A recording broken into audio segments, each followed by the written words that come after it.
아무리 열심히 땅굴 파고 왔는데 열화상 카메라가 다 찍고 있어. 뭐 하는지 다 보여. 나는 지금 숨어서 열심히 막 이러고 있는데. 안녕하세요. 안녕하세요. 신은이 TV의 신은이입니다. 토끼 옥토끼 한시입니다. 네. 아우, 언제나 깜찍 발랄한 우리 한세 씨 오늘 또 모셔봤습니다. 늘 아름다웠어요. 야. 어제 누가 그러시더라고. 언제부터 그렇게 아름다웠니? 이 진짜 취소할게요. 죄송합니다. 농담입니다. 취소. 네. 띠. 네, 아니에요. 진짜 아름다워요. 진짜 자연미인. 완전 순수 딱 보면 그냥 얼굴이 엄마 뱃속에서 이렇게 뻥 나온 자연미인.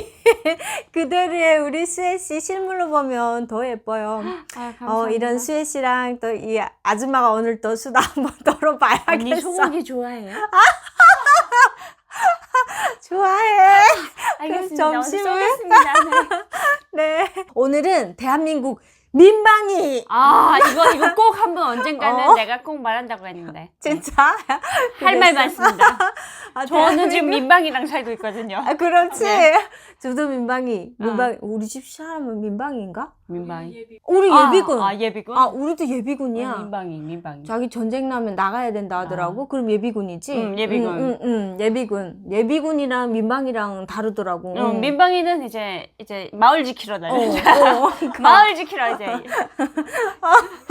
그래. 마을 지켜야지.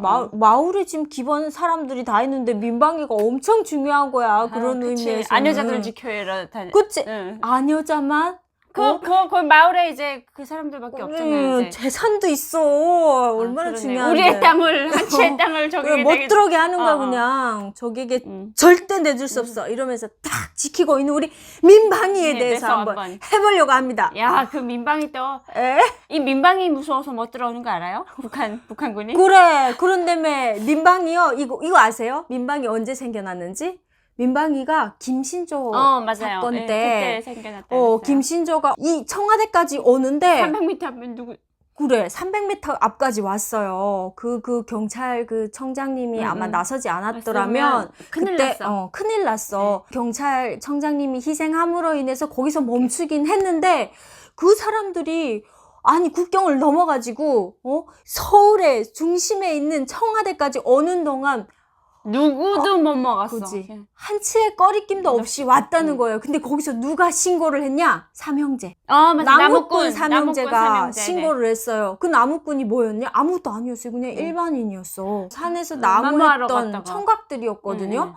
그 청각들이 신고가 없었더라면 그때 군인들이 움직이지 않았었고 맞아요. 경찰도 그러면 큰일 나지 진짜. 진짜 큰일 났고. 그래서 그때 민방위, 이 일반인의 중요성이 강해진 거예요. 그래서 그때 민방위가 창설이 됐어요. 후배들이 왔었대요, 또. 김신조 후배가요? 김신조한테 와가지고, 선배님, 저기 민방위 때문에 못 들어오겠습니다. 그래, 그게 난리 났었다 하더라고. 그러니까 이게 그때 그 사건으로 인해서 민방위가 생겨나면서 이게 대한민국 남자라면 무조건 거쳐야 하는 문. 이 민방위 예비군 됐다 이제 민방위 되는. 나는 여기 와가지고 이제 저희 신랑들 민방위 막 훈련 받으러 가거든요. 거기 왜 가? 처음에 그러니까 나라 지키러 가야지 이러면서 가는데 문제는 거기 가서 뭐 하는 데일까 이제 막 이런 뭐 총쏘기 훈련다고. 근데 이제 민방위 같은 데는 교육 이런 걸 많이 하더라고요. 그래서 내가 앉아가지고 총을 쏠 줄은 아나? 이러니까 너 뭘로 보고 그래? 너무하서 아니야 진짜? 그러면서 너 대한민국 남자들 80%가 K2 표총 주면 바로 앉아서 자세 나온대요. 진짜? 이거 그래서 전 세계가 너무 깜짝 놀라는 그거래요. 길가에 이제 출퇴근하시는 진짜 누가 봐도 아저씨고 안경 끼고 이제 가방 들고 이제 가시는 분한테 K2 소총 딱 주면서 앉았어 하면 딱 앉았어.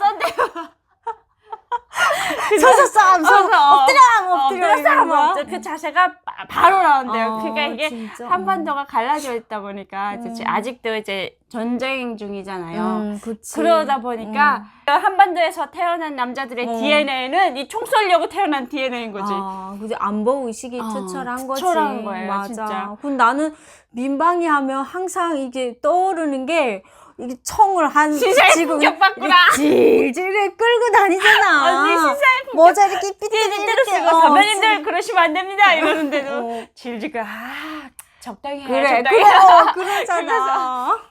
그러다가 일단 총이 내 손에 딱 쥐어주고 바로 명령 떨어지면 바로 쏜대요. 그냥 와, 그 정도로 대한민국 남자들이 너무 멋있는 것 같아요. 나는 그 그러게. 한마디를 하고 싶어. 다 뭐 어쩌고 다 떠나서 총 쥐어주면 바로 쏜다는 대한민국 남자들이 너무 멋있는 것 같아요. 그래, 너 아까 수혜 남편이 얘기하는 거 이제 들었거든요. 근데 하는 얘기가 이제 군에서는요, 이게 총이 나의 분신이래요. 맞아요. 그래서 너 총만 탁 건드려도 이게 반응을 즉각 확 해야 되고 총만 딱 건드려도 내 총번호랑 내 군호를 말해야 된대요. 확 튀어나와야 되는 거야. 로봇인 거지. 탁 치면. 응. 군호 이렇게 말해야 되는 거지. 다 쭉 나와야 되는 거예요. 근데 민방위가 이렇게 총 질질 끌고 다니는 이유가 내 총이 아니기 때문에. 애증이 있대, 애증이. 이게, 그니까, 그 총을 군대에 나가면, 그 총을, 이거 네 총이야, 네가 관리해야 돼 하고 주잖아요. 그걸 맨날 쓸고 닦고, 쏘고, 쓸고 닦고, 그 청소하는 거에,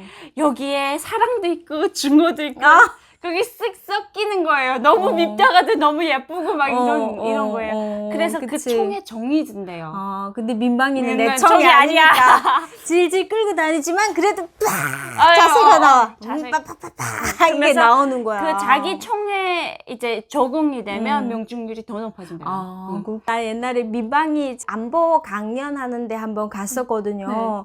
와, 질문이 되게 날카롭더라고. 맞아요. 그래서 저는 아무 생각 없이 갔거든요. 왜냐하면 민방위라고 하면 그냥 동네 아저씨들이잖아요. 맞아. 이 아저씨들이 무슨 군에 대해서 오늘 뭐 관심, 먹을까? 관심 뭐 있겠어. 오늘 집에 가 우리 아가들하고 같이 놀 생각, 뭐 월급 얼마 받을 생각, 이런 것만 관심이 있을 줄 알았지. 이게 안보에 대해서 이런 건 전혀 모를 줄 알았어요. 근데 내가 가는데 나한테 이 민방위가 어떻게 됐는지 혹시 강사님 아냐고 어떻게 창설이 됐는지 아냐는 거. 오 마이 갓. 나 몰랐어. 그래서 어떻게 했어요? 그래서 대답 못했지.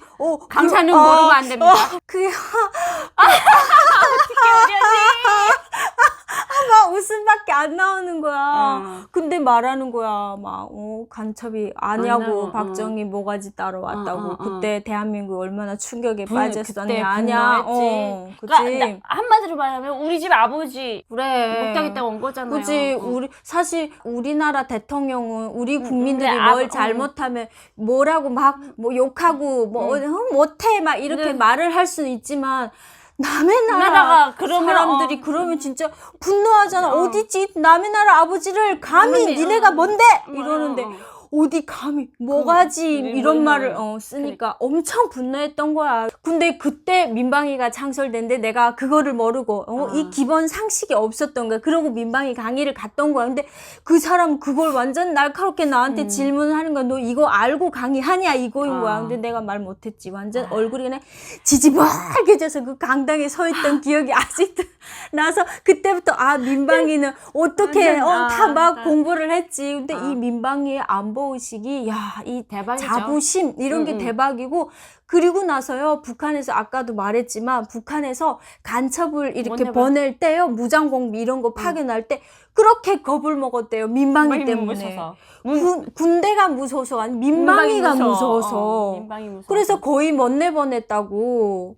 그런 마지막에 말 많이 들었어. 김정일이 내보내지 말라 그래요. 2007년인가? 2007년도에 솔직히 인간 병기를 아무리 키워봤댔자 총알 한 번 맞으면 죽거든요.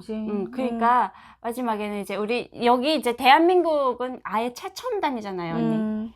아무리 열심히 땅굴 파고 왔는데 열화상 카메라가 다 찍고 있어. 뭐 하는지 다 보여. 나는 지금 숨어서 열심히 막 이러고 있는데. 웃긴다. 그러네 진짜. 이러고 있는데 그게 다 찍혔어. 열화상 카메라 들이대고 있어. 그걸 몰라. 몰랐어. 맞아. 야, 거기 가면 왜 자꾸 죽니? 이랬는데 그래. 잘 모르겠습니다. 그랬더니 알고 보니까 다 보고 있었어. 밤에도 야시경을 다 보고 있는데 북한군은 그게 어디 있냐? 딴. 지도를 펼쳐놓고 이러고 보고 있는데 이쪽 뻥을 이러고 있는데 그게 되냐고. 조선정치 북쪽은 저쪽입니다. 북두 칠성이 어디 있냐? 이러고 북두칠성 찾아가면 어디에 계십니까? 그런 장군님이 됩니다. 진짜 네. 그러고 있는데 안 되지. 안 되지. 그 최첨단이 거기에 다 몰려 있는데. 그래. 그리고 나는 몰랐는데 우리 신랑이 그러는데 하루는 구청 옆에 지나가는데 뭐 이렇게 집 같은 게 하나 있는 거야. 근데 거기가 민방위가 전시에 사용할 수 있는 총이 다 보관돼 있는 곳이라고 하더라고. 그러니까 시내 한복판에 그렇게 그 K2 서총이 그냥 한 집 가득 다 보관돼 있는 만약에 거야. 전쟁이 딱 일어나면 지나가는 사람들 다 민방위나 민방위 다 꺼내서 와, 가지. 그러면 그때부터는 이제 내 와이프, 내 애들은 내가 지킨다. 이게 사명감이 이게 뭉클해 여기 그냥 꽉 차 있는 사람들. 그래. 이런 민방위 처음에는 몰랐어요. 지나다니는 아저씨들 보면 그냥 봤죠? 강철부대 거기에 나왔던 안경 끼고 되게 회사에서 너무 조신하게 앉아 계시는 그분인데 딱 벗고 강철부대 들어가니까 너무 멋있어 보이는 거야. 진짜? 강철부대 그렇게 멋있다며? 그 제복 딱 입고 언니 여기 야시경 카메라 여기 딱 차고 여기 얼굴 딱 보고 빡 하고 이제 총격전하는 거 보면 저기 내 옆에서 앉아있던 김대리가 맞나? 막 이 정도로 김대리가? 김대리가 그렇게 변하는구나. 그게 되더라고요. 저는 대한민국에 와가지고요. 참 이런 민방위 이런 거 볼 때마다 든든해 뭔가. 나도. 우리 신랑은 지금 예비군이에요. 예비군도 당연히 든든하고 민방위 예비군을 벗어난 이 나이든 아저씨가 총을 잡으면 각이 딱딱 나오는 이 모습을 보고도 엄청 든든하고 그런 힘이 너무 강대한 나라인 것 같습니다. 저는 근데 여기 이런 힘이 강한 대한민국의 국민이랍니다. 네, 오늘도 안전한 이 집에서 이렇게 촬영 한번 해봤습니다. 다음 시간에도 또 다른 주제를 가지고 찾아오도록 하겠습니다. 감사합니다.